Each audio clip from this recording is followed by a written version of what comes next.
Et rebonsoir à tous pour cette deuxième partie sur Dreamfall Chapters. Comme d'habitude, cette vidéo va s'intéresser à l'analyse du scénario du jeu, et donc ce sera un spoil massif à 200%. Donc si vous ne souhaitez pas vous faire gâcher l'intrigue, arrêtez tout de suite le visionnage. C'est bon? Alors, nous allons maintenant nous occuper de... Et là, c'est la pièce où le doc se charge des chroniques vidéoludiques. Ah ok, donc il fait les épisodes principaux dans sa chambre, et pour les jeux vidéo, c'est dans le salon. Je peux savoir si vous foutez là, vous deux? Maintenant que Nile réside en permanence à bord, je lui faisais la visite. Et tu pouvais pas lui faire la visite à un autre moment, espèce d'IA à la noix? Ah ouais, donc c'est vraiment ces épisodes qui est le plus sur les nerfs.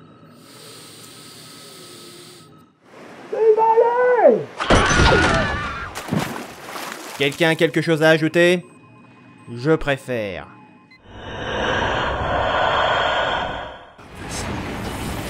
We're close. There should be an oasis in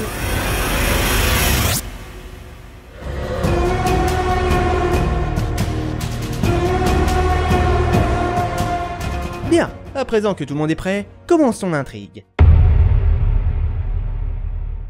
L'histoire débute à peu près un an après les événements de Dreamfall. Zoé Castillo est toujours prisonnière du royaume des histoires, où elle a appris à développer son potentiel de rêveuse, et est désormais armée de gros pouvoirs psychiques sa mère. Elle passe d'ailleurs son temps à libérer des esprits tourmentés par des cauchemars engendrés par le visio-rêve. Ouais, avant c'était juste le rêveur, maintenant c'est le visio-rêve. Choix marketing, tout ça. Mais il est temps pour elle de rejoindre le monde des vivants afin d'éliminer le véritable problème à la source. L'inconvénient étant que son retour à la réalité lui fait oublier tout son séjour dans le coma ainsi qu'une grande partie des événements de Dreamfall. Elle reprend alors sa vie et une relation amoureuse avec Reza Temiz et soutient bénévolement la campagne politique de Léa Ouminska, sous la supervision de Baruti Mafane. Elle croise au passage Queenie, une étrange vieille femme qui semble disposer de pas mal d'informations sur la pauvre Zoé, mais qu'elle ne révélera qu'au compte-gouttes. Malheureusement, entre l'oppression de plus en plus intense de l'œil et la corruption politique qui entache jusqu'au parti de Zoé, l'héroïne est toujours malmenée par d'étranges rêves où elle voit le vénard Abnaxus lui demander de rejoindre les montagnes pourpres afin de sauver la vie de Lux, la première rêveuse. Ce qui poussera la jeune femme à se connecter à un visio-rêve, provoquant sa disparition vers Arcadia. What the mother Jordan, what? Parallèlement, Kian Alvan a été enfermé au donjon du prêtre, mais Vamon, apprenant la venue prochaine de la première des 6 impératrices, accompagnée du général Ami et de Mère Utana, des proches de Kian, a décidé de le faire exécuter le lendemain à l'aube. Par chance, la résistance, voyant Kian à la fois comme un allié potentiel et un symbole, envoie le capitaine Balzai Bakim se sacrifier pour ouvrir un portail de sang et ramener Alvan à l'enclave, où il sera intégré à la résistance et accompagné par Enu, Nuzid. Actually, it's Enumar Sandhya, Twilight Child, daughter of Teomar, and my father would kill me if he knew I used just Enu instead of my full name like a proper Zid, but he's not around, so hey, I'm Enu. Et Liko, un Dolmari. You murdered my father in front of me. If it hadn't been for my mother holding me back, I would have torn your throat out, and then neither of us would be here today. L'ancien apôtre fera d'ailleurs la connaissance du jeune Bip, un gamin des rues dont les parents ont été raflés et conduits dans des camps de concentration établis sur l'île de GN, mais également celle d'Anna, une mystérieuse ranger qui prétend avoir beaucoup d'admiration pour le héros. Les missions sont de plus en plus importantes, comme de prévenir un raid des Azadi sur le ghetto magique, mais aussi de comprendre ce qu'est le fameux moteur présent dans la tour, grâce à l'ingénieur Ferdoz. Il s'agit d'un supercalculateur ayant pour objectif d'accumuler l'énergie des rêves pour un but encore obscur. Tout ce qu'on sait, c'est que la magie perturbe la logique, raison pour laquelle tous les peuples non humains ont été éradiqués ou parqués dans des camps. Ami, déjà très suspicieux envers Vamon, finit par retrouver Kian à GN et comprend le fin mot de l'histoire. De son côté, Zoé, après avoir renoué avec Crow, comprend que le fameux prophète aurait dérobé son cœur à Lux, la pierre d'âme, affaiblissant la première rêveuse jusqu'à l'agonie. Roper Klotz, qui aurait eu cette pierre entre les mains, se l'est fait dérober par la Yaga, un triple esprit, incarnation de la peur et des ténèbres. L'objet retrouvé, Zoé rallie les montagnes pourpres et soigne Lux, permettant ainsi aux deux êtres de fusionner en un et à l'héroïne d'atteindre son plein potentiel. Elle revient donc à Stark, mais a une mauvaise surprise. Elle ne s'était jamais réveillée de son coma. Mais son pouvoir de rêveuse lui a permis, au-delà du sommeil, de se créer un double d'elle-même, qui a pu vivre une existence tout à fait réelle à l'autre bout de la planète. Pire encore, le prophète, qui se révèle être Westhouse en personne, s'est allié avec Elena Chang dans le but d'user du pouvoir des rêves pour manipuler la réalité, permettant à Westhouse de revenir à Stark, tandis que l'univers devenait une utopie sans injustice pour Chang. Mais évidemment, les héros ne l'entendent pas de cette oreille et se dressent contre ce projet. Si Ami est tué au cours de la révolte, Crow par le prophète et la résistance pratiquement éradiquée, Zoé comprend que Westhouse a été possédé lors de son passage dans le royaume des histoires par le défaiseur de rêves, une entité opposée à Lux que le vieil homme a scellé dans une autre pierre d'âme avant de l'incruster dans le corps de Klax. Oui, il y a 2 pierres d'âme. D'où vient la deuxième?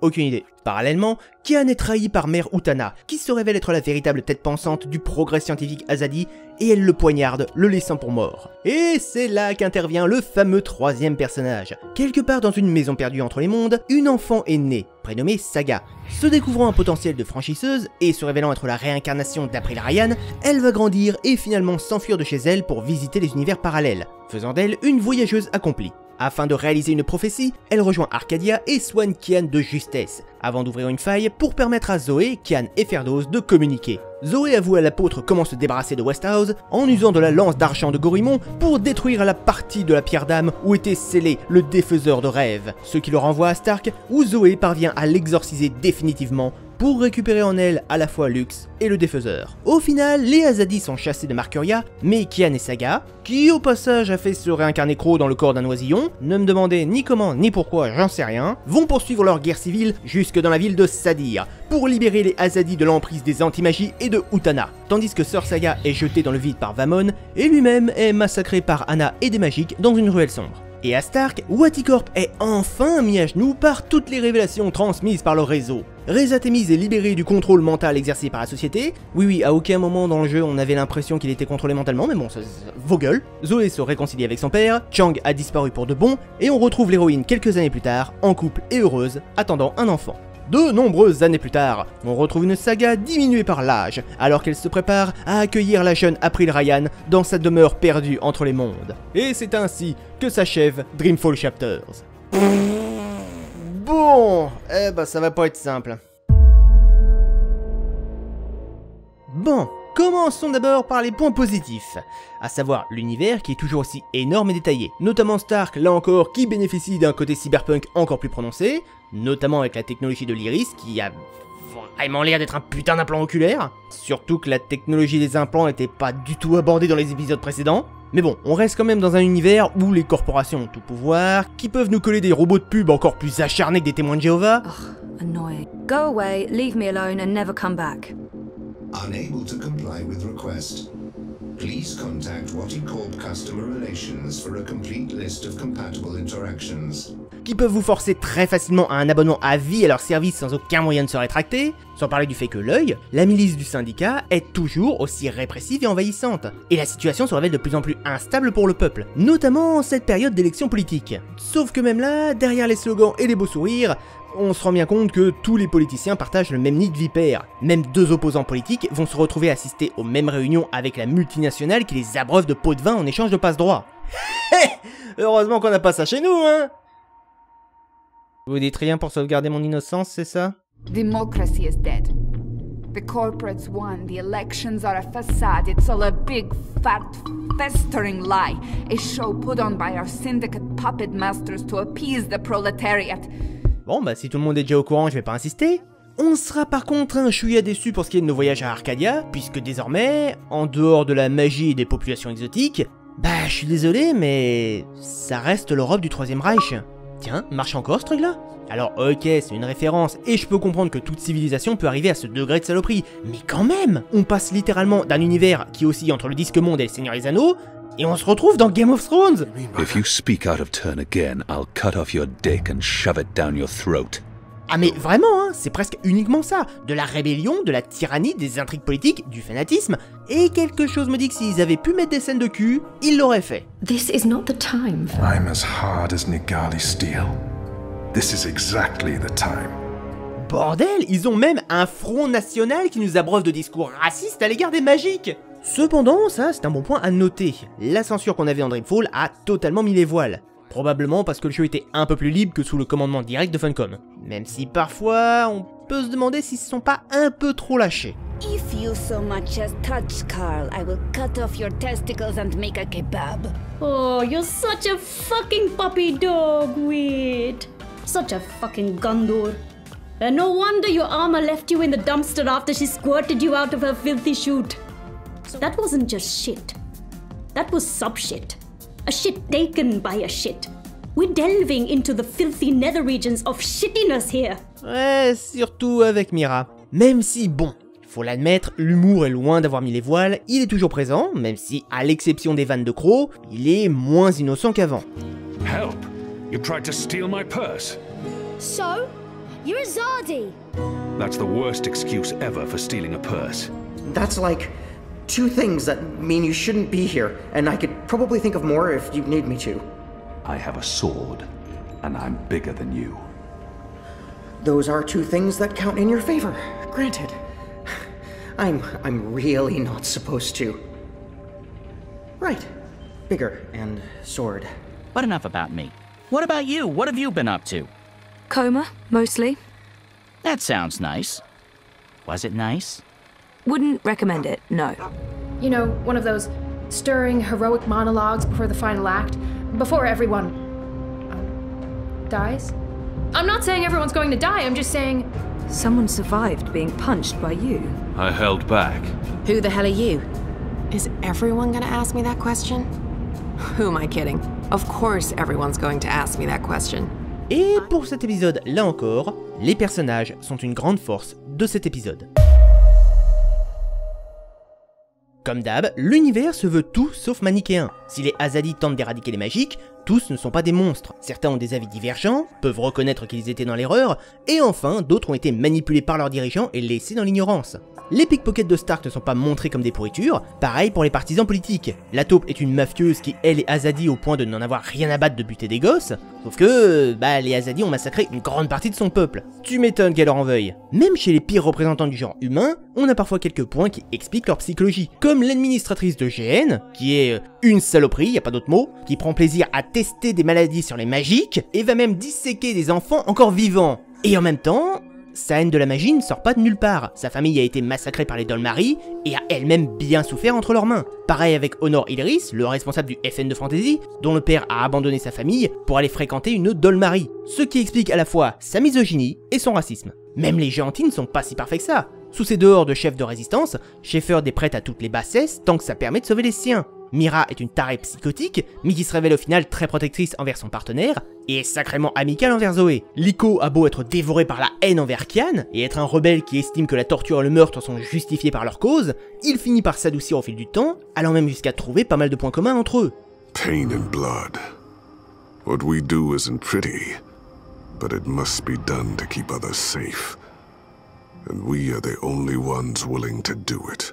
Et à l'inverse, on a Enu, qui est probablement le personnage le plus adorable de cet épisode, une Zid hyper affectueuse, et qui a tendance à bavarder en continu, quitte à régulièrement mettre les pieds dans le plat. That's him being real friendly, you know. Hugs? No? Yeah, me neither. Okay, we really need to go. Come on. You're so pretty. That came out wrong. Wanna be friends? Oh, sorry. Leaping leapers, are you joking? How old are you? Look at you, you're gorgeous. How did that come out of my mouth? I don't know, this just happens. It's a sickness. I open my mouth and... blah! It's really disturbing. God save us from Zidlings and their lack of subtleties.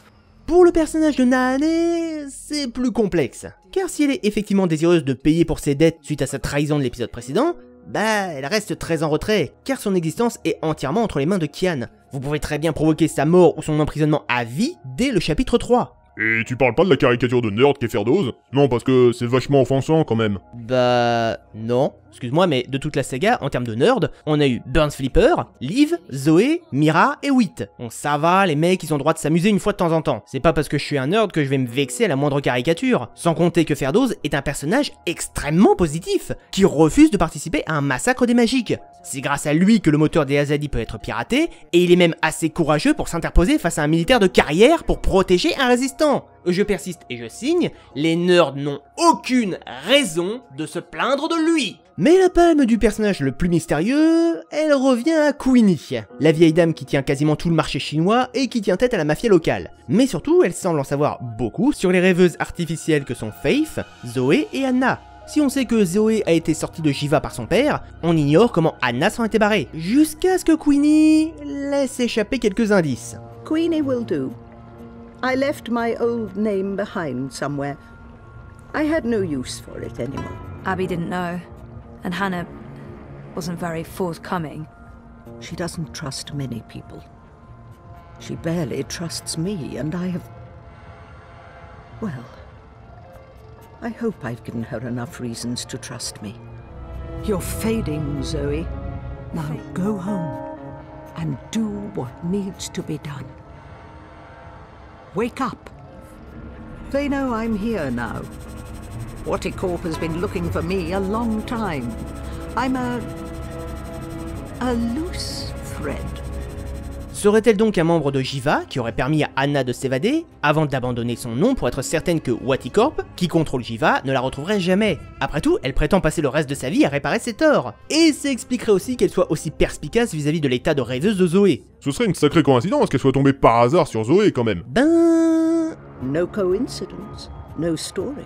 Mais j'y reviendrai tout à l'heure. Et là encore, ce sont les personnages principaux les plus développés. Mais pour cet épisode, je dois bien admettre que Zoé reste en deçà de ce qu'on pourrait attendre. Alors, ne me faites pas dire ce que j'ai pas dit, hein, elle reste très bien écrite, elle est toujours aussi sarcastique. And then you must save the world. Because that worked so well the first time around. Elle se sent coupable d'avoir fait souffrir son entourage, elle a coupé les ponts avec son père en comprenant qu'il lui avait menti pendant toute sa vie sur la survie de sa mère, et même si elle admet toujours sa peur, Call me a coward, but I didn't want to argue with someone carrying an assault rifle. Elle reste un personnage qui assume ses choix. I'm human. I've made terrible decisions, but I don't linger on those decisions. I move forward and live with the consequences. Le problème, c'est que beaucoup des points de son évolution tiennent des choix qu'on va faire. Choisir de respecter le passé ou de se tourner vers l'avenir, tenter de maintenir son couple avec Reza à flot ou le laisser se dégrader, foncer vers Nella pour la sauver ou l'abandonner à son sort, et puis merde, je suis le seul à être déçu par cette fin. Zoé est devenue une déesse capable de manipuler le rêve et le non-rêve par sa seule volonté. Ça aura probablement des motherfucking conséquences parce que les grands pouvoirs ne sont jamais gratuits en cet univers. Mais... Non. Va te faire foutre. L'histoire est finie, ta gueule. Je suis le premier à dire que les fins ouvertes peuvent être intéressantes. Mais là, non. La fin de Kian, elle a beau être ouverte, globalement, on sait ce qui s'est passé, on sait à peu près ce qu'il attend. Et lui n'est pas devenu une entité omnipotente, donc ça passe beaucoup mieux. Et justement, pour Kian, son personnage risque d'avoir les mêmes problèmes de psychologie que Zoé, non? Et ben en fait, pas du tout. Puisque même si des choix déterminent beaucoup l'évolution du personnage, genre est-ce qu'il va embrasser Anna, est-ce qu'il ira jusqu'à torturer et tuer un homme pour obtenir des informations, est-ce qu'il acceptera d'embarquer Liko avec lui à GN, malgré ça, une grande partie de sa personnalité est déjà écrite et n'est pas dépendante de ses choix. Kian, bien que n'appréciant guère les magiques, finit malgré tout par s'attacher à eux, et notamment à Bip, Liko et Enu. Bien qu'il ait vu ses convictions ébranlées, il a compris que le véritable problème n'était pas sa foi, mais ceux qui prétendaient parler au nom de sa déesse. Et évidemment, il y a le cas de son homosexualité qui... Mais qu'est-ce que c'est que ce merdier encore? Attendez, je vais voir ce qu'ils veulent.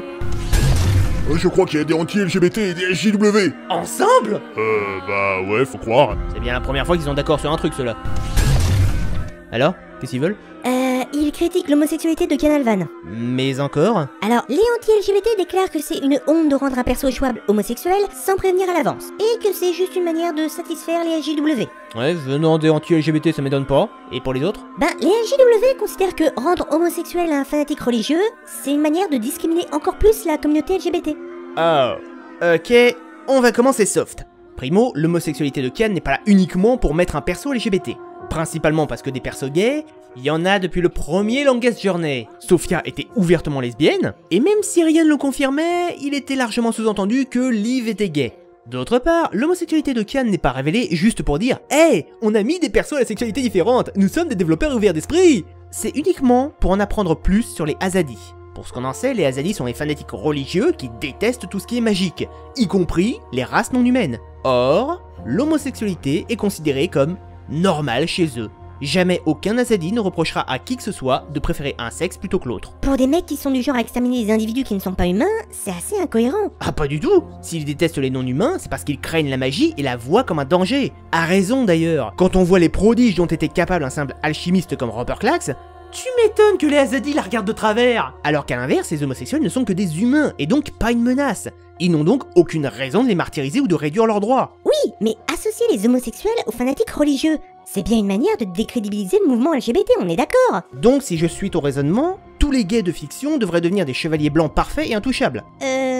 Qu'on soit hétéro, homo, bi, transgenre ou autre, Nous sommes tous des humains, et s'il y a une citation qui est intemporelle et impossible à nier, c'est bien « Errare humanum est », l'erreur est humaine. Nous sommes tous faillibles, peu importe notre couleur de peau ou notre orientation sexuelle, n'importe lequel d'entre nous peut faire fausse route et se tromper de voie. Nier ce point, c'est nier l'humanité d'une communauté. Chaque humain est composé de qualités et de défauts, et c'est cet ensemble qui fait de chacun de nous un être complet. Les Azadi sont des fanatiques religieux? Et alors? Dès Dreamfall, lors de leur première apparition, on apprenait que tous les Azadi n'étaient pas fans de l'idée d'imposer leur foi à d'autres peuples. Et même les plus radicaux ne prenaient pas forcément la mouche en entendant un avis contraire au leur. Ken était peut-être un assassin fanatique, mais il était davantage un idéaliste qu'un abruti sans cervelle. S'il promettait d'épargner une vie, il le faisait. Si ses adversaires se rendaient, il ne leur faisait pas de mal. Et il n'a jamais tenté de trancher la gorge d'April en représailles de ses accusations. Au contraire, il a écouté ce qu'il avait dit et y a réfléchi.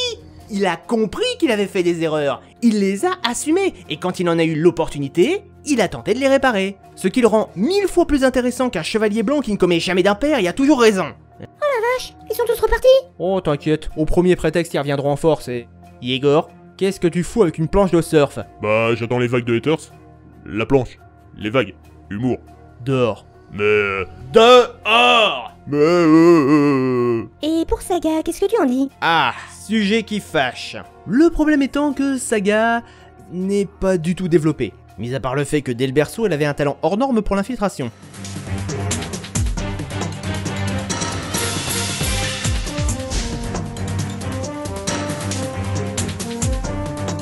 En fait, la seule raison pour laquelle ce personnage est suivi, c'est parce qu'elle finit par intervenir dans le dernier livre. Et il valait mieux expliquer d'où elle sortait au risque de se faire gueuler dessus pour Deus Ex Machina. Ce qui est louable, hein, y a pas de problème là-dessus, mais elle est pas intéressante. Il est affirmé qu'elle est à la fois la réincarnation d'April et du blanc des Drykin, et au passage, les histoires de réincarnation c'est un bordel sans nom. Genre Crow aussi a droit à sa réincarnation, bah parce qu'il pouvait pas disparaître comme ça, vu qu'il apparaissait vieux dans The Longest Journey. Et... ok, je peux comprendre qu'il y ait tout un tas d'histoires avec les prophéties, les destins, tout ça, mais que la réunification des mondes ait lieu à la mort de Saga qui ne fera plus qu'une avec le fantôme du blanc des Drykin? What? Ça sort d'où? Quel rapport avec les deux mondes? Et en fait, bah... je trouve l'éviction d'April Ryan monstrueusement injuste. Le rôle de Saga aurait dû lui revenir. D'une part, parce qu'on se serait beaucoup plus attaché à elle, vu qu'on la connaît déjà.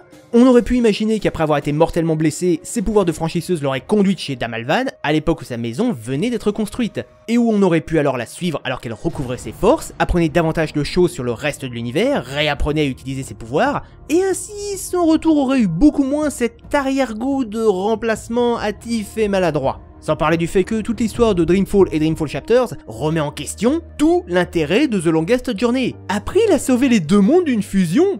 Quelle importance! 10 ans plus tard, Zoé a fait exactement la même chose en 1000 fois mieux. Ouh là oui, croyez-moi, il y en a un bon paquet des incohérences là-dedans. Je dirais même qu'il y en a encore plus que dans l'épisode précédent, ce qui est pas rassurant. Alors il y a évidemment les facilités scénaristiques, comme les personnages qu'on fait mourir mais dont on ne parlera jamais pour ne pas avoir à trouver d'explication. Genre, vous vous souvenez de Liv? Bah elle est morte. Comment? Ou tout simplement, on oublie d'en parler. Tenez, vous vous souvenez des jumelles de Waticorp? Parfait, oubliez-les, on ne saura jamais ni ce qu'elles étaient, ni quel était leur but. Ou alors, toujours dans le même registre, c'est le non-respect de la continuité. Par exemple, on apprend que le sceptre de Westhouse est en réalité la lance d'argent de Gorimon, qui a été forgée à l'aube des temps avec la pierre d'âme, donc plus ou moins avant la création de l'univers. Sauf que non, la lance d'argent de Gorimon a été forgée à Arcadia quelques siècles ou millénaires plus tôt, alors que les Drykin étaient déjà présents sur Terre et où le partage des mondes avait déjà eu lieu. Ou encore... Hello. Are you the new Bandu Mbata? Non, non, non, non, non, non et non! Je suis désolé, mais ce titre ne sort pas de nulle part. Il a été donné à April parce qu'elle était considérée comme une héroïne par les bandas. Et en plus, elle avait eu des visions dans le trou aux esprits, ce qui est extrêmement rare et réservé à des élus. C'est pas un surnom qu'on donne aux premiers venus, merde! J'aborde aussi très vite le fait que avoir le droit de faire des choix pour obtenir des conséquences, c'est bien. Quand les conséquences sont logiques, c'est mieux. Genre l'administratrice de GN qui tente de tuer Liko, ok. Qu'elle tente de fusiller Ami, un général respecté des Azadi, non! C'était même pas une réaction réflexe, c'est juste que Kian devait la neutraliser pour la continuité du scénario. Et le fait qu'Ami ne le comprenne pas n'excuse pas la situation.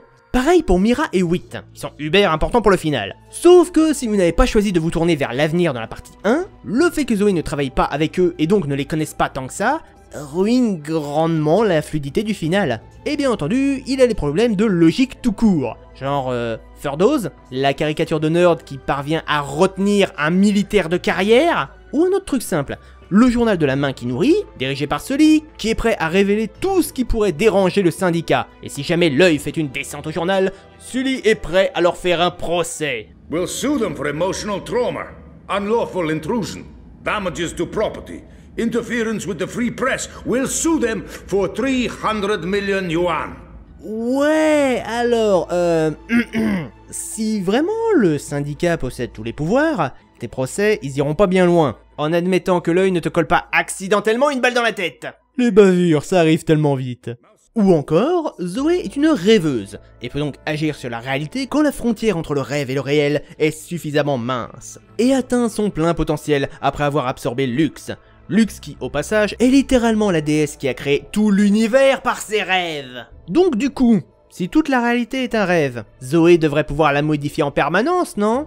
Mais surtout, Chang et Westhouse ont conjointement mis en place leur projet de créer leur remodelage de la réalité. Comment ils ont communiqué ? Je veux bien être ouvert d'esprit, mais il y a aussi un moment où il faut savoir dire stop. Ouvrir des passages entre les mondes, ce n'est possible que pour les franchisseurs comme April. Même les Drykin, censés être les créatures magiques les plus puissantes de cet univers, étaient incapables d'ouvrir des portails entre les mondes. Pour ce qu'on en sait, ils pouvaient juste à peu près communiquer entre eux, et encore, c'était pas génial. Ah, et la justification du « on a créé une rêveuse artificiellement », poupougne, hein. Déjà, même créer un gardien artificiellement, personne n'y est jamais arrivé. Tout ce qu'ils pouvaient faire, c'était trouver un gardien potentiel et le convertir à leur fanatisme de la réunion des mondes. Et même là, ça a très souvent foiré. Et vous essayez de me faire croire que là, ils ont réussi à se créer genre 4 rêveuses ? Wow, sacrée bande technologique, non ? D'autant que, là encore, personne n'a jamais eu conscience de ce qu'étaient les rêveuses avant Dreamfall. Alors oui, si Westhouse avait conscience de l'entité en lui, il a pu avoir accès à ses connaissances, et donc les transmettre à Elena Chang. Mais même là, comment il a fait pour la contacter ?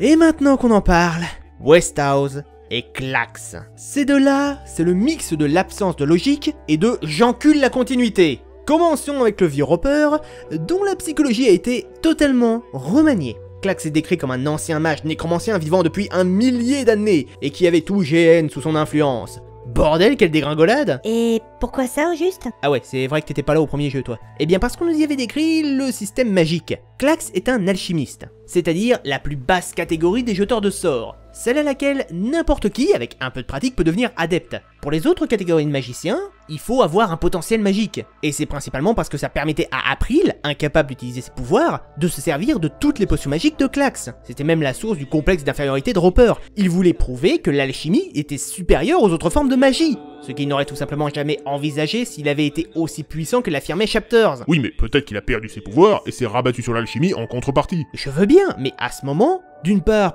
pourquoi ne pas nous l'expliquer? C'est un jeu qui n'est pas avare en dialogue, donc on aurait pu l'avoir quelque part. Et ensuite, on a droit à cette phrase. Power? What kind of power? The kind you once knew, Necromancer King. That was a long time ago. Another age. One in which magic meant something. Ce qui ne veut absolument rien dire. S'il avait été dégoûté de la magie comme ça le sous-entend, il n'aurait jamais tenté d'accumuler du respect en devenant alchimiste.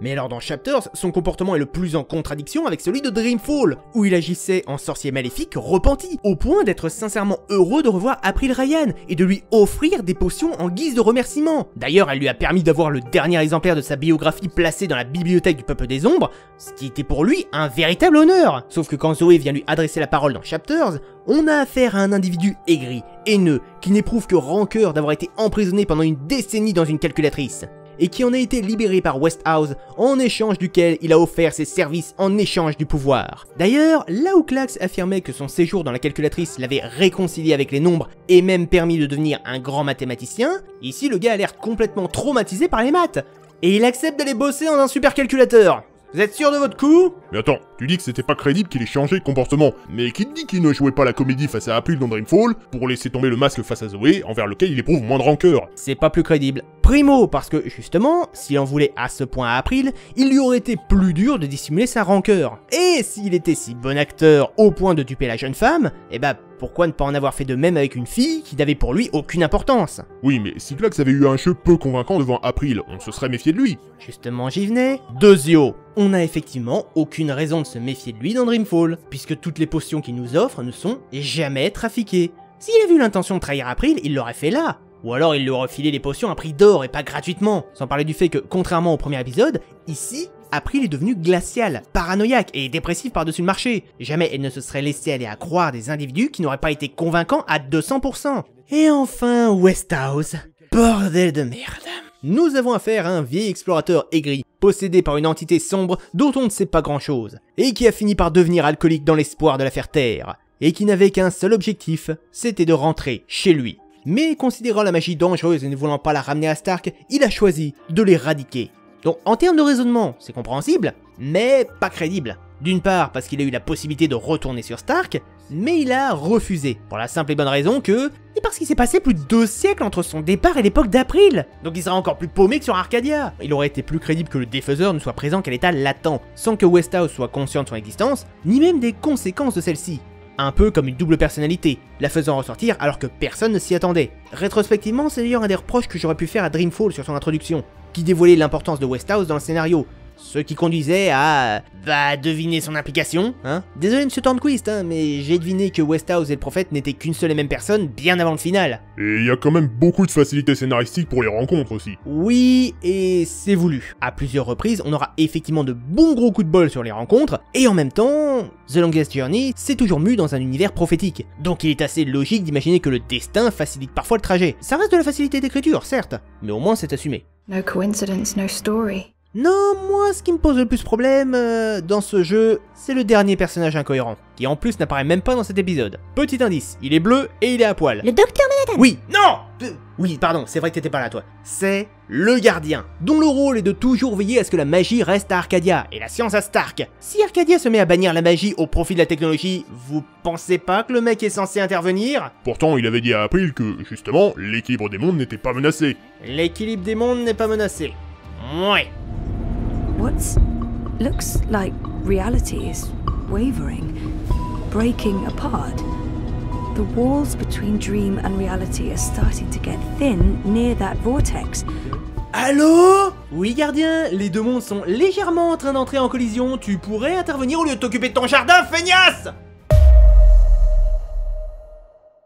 En termes d'interprétation, le jeu nous laisse beaucoup de marge. Avec l'histoire de Queenie bien sûr, mais aussi un très grand nombre de sujets qui sont toujours d'actualité aujourd'hui, même si globalement c'est pas la même subtilité qu'avec l'épisode précédent. La comparaison entre le régime Azadi et l'Allemagne nazie, je pense pas qu'il y ait besoin d'avoir bac+20 pour la repérer. Mais surtout, il se remarque par un certain nombre de petites piques assez délectables. I am your host and puppeteer, Roper Clax, esteemed thespian and raconteur, author and entrepreneur. My book is available for purchase with a free personalized dedication. Speak to me after the show. Oula, c'est une parodie des youtubeurs qui réclament des likes et des abonnements en début de vidéo, c'est ça? Abonnez-vous. Même si ce qui m'a le plus marqué, ça restait 2 points. Have I not always served the goddess and my people here? Have I not proven myself to the Six and the Council? To the seat, to you? Any suggestion that I'm less than faithful? It greatly offends me. Serait-ce une manière de dire que ceux qui clament haut et fort se sentir offensés par la moindre remarque, c'est surtout pour cacher le fait qu'ils ont effectivement des trucs à se reprocher? The wizard pledged eternal allegiance to the wandering god in return for vengeance against the cruel witch who trapped him. Together they... There he is, Commander. The dangerous loon who's corrupting our youth with his occult finger rings. Et ici, une manière de critiquer ceux qui accusent les autres de tout et n'importe quoi, afin de valoriser leur propre intolérance. Perso, il me semble pas qu'en 2014, Twitter était aussi réactif sur l'offense. Donc du coup, ça voudrait dire que là encore, Tornquist a été putain de visionnaire. Ce dernier épisode laisse un goût amer de rush et de surcharge d'infos, en plus d'un gros déséquilibre. Rien qu'avec le début, on apprend que Zoé possède de fabuleux pouvoirs dans les rêves. On sait qu'elle a une tâche importante à accomplir, mais elle oublie tout dès son retour dans le monde réel, et ne reprendra sa fameuse tâche interdimensionnelle qu'à la moitié du 3e livre. Sauf que, au vu de l'intro du premier, on sait d'office de quoi elle est capable, et qu'elle aura un truc à accomplir.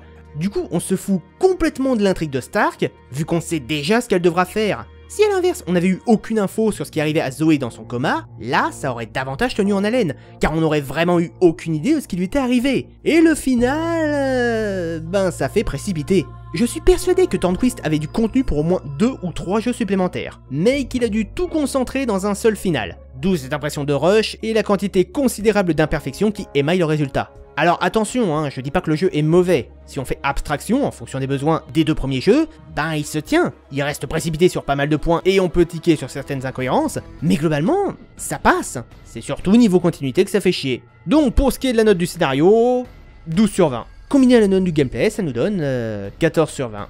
Et ça m'énerve, vraiment. Parce que le jeu avait un tel potentiel, putain.